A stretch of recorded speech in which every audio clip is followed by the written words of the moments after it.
हप्ता कट झाला आणि मी धाडकन जमिनीवर आलो.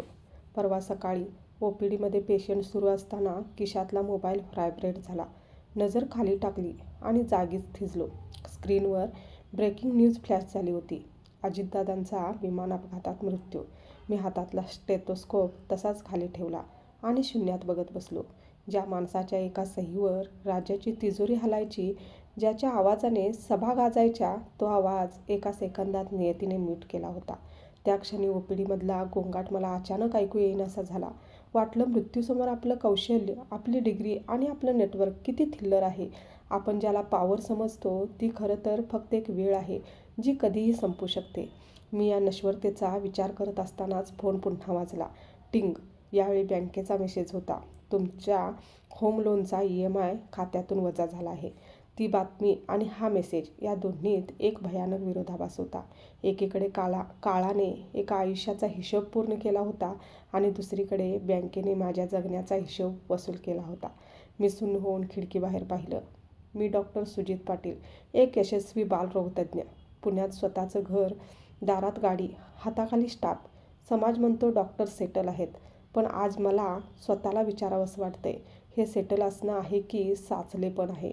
नदीचं पाणी वाहिलं तर ती नदी साचलं तर डबकं. मी माझं डबकं करून बसलोय. मी रोज सकाळी उठतो, आजारी मुलांना तपासतो.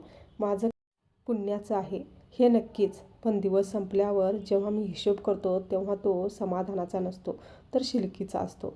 मी फक्त तारखांना घाबरतो. 5 तारखेला हप्ता, 10 तारखेला सर्व देणी, 11 तारखेला स्टाफचा पगार. माझं संपूर्ण आयुष्य कॅलेंडरच्या काही तारखांमध्ये अडकले आणि या तारखा सांभाळताना मी स्वतःलाच कुठेतरी विसरलोय.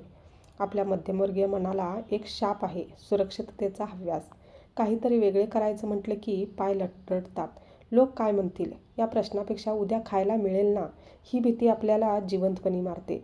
म्हणून मग आपण स्वप्नांचे पंख कापतो आणि EMIच्या सोन्याच्या पिंजऱ्यात आनंदाने जाऊन बसतो. आपण याला जबाबदारी म्हणतो, पण खरं तर ती आपली तडजोड असते. आज त्या बातमीने मला जाणीव करून दिली. आपण वस्तू जमा करण्यात आयुष्य घालवतो, पण वारसा निर्माण करायला विसरतो. उद्या जर माझा श्वास थांबला तर माझे पेशंट काही दिवस आठवण काढतील, नातेवाईक रडतील आणि बँक खातं बंद होईल. बस इतकंच. माझ्या अस्तित्वाची बेरीज शेवटी शून्यच. नाही चिरा, नाही पणती. ही ओळ आज मला आतून जळाते. इतिहास माणसं घडवतात, पण ती माणसं सुरक्षित नसतात. ती झपाटलेली असतात. ज्यांनी स्वतःच्या पलीकडे जाऊन जगाला काहीतरी दिलं, मग तो एखादा विचार असो, एखादं पुस्तक असो किंवा एखादी चळवळ, तेच मृत्यूनंतरही जिवंत राहिले. मी काय पेरलंय? फक्त सिमेंटच्या भिंती आणि एपडीच्या पावत्या. पोटाची कळगी प्राणीही भरतात, घरटं तेही बांधतात. मग माणूस म्हणून मला मिळालेल्या प्रगत मेंदूचा आणि संवेदनशील मनाचा मी काय उपयोग केला?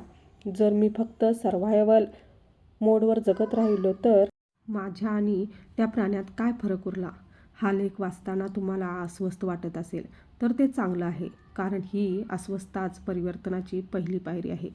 मी तुम्हाला असं वागा असा सल्ला देणार नाही, कारण मी स्वतः अजून चाचपडतोय. पण आज रात्री जेव्हा तुम्ही त्या सुरक्षित उबदार बिछाण्यावर झोपाल, तेव्हा स्वतःला एक प्रश्न नक्की विचारा.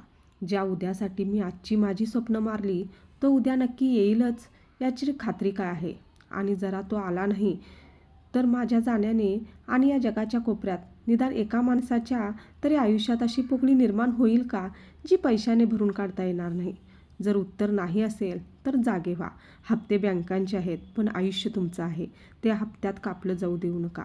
तुमचा ठसा उमटवा. हे माझे आत्मवृत्त तुम्हाला आवडले असल्यास नक्की लाईक अँड शेअर करा. आणि हो, कमेंटमध्ये लिहा, आजपासून मी स्वतःसाठी जगणार आहे. माझी स्वतःची स्वप्ने मी पूर्ण करणार आहे.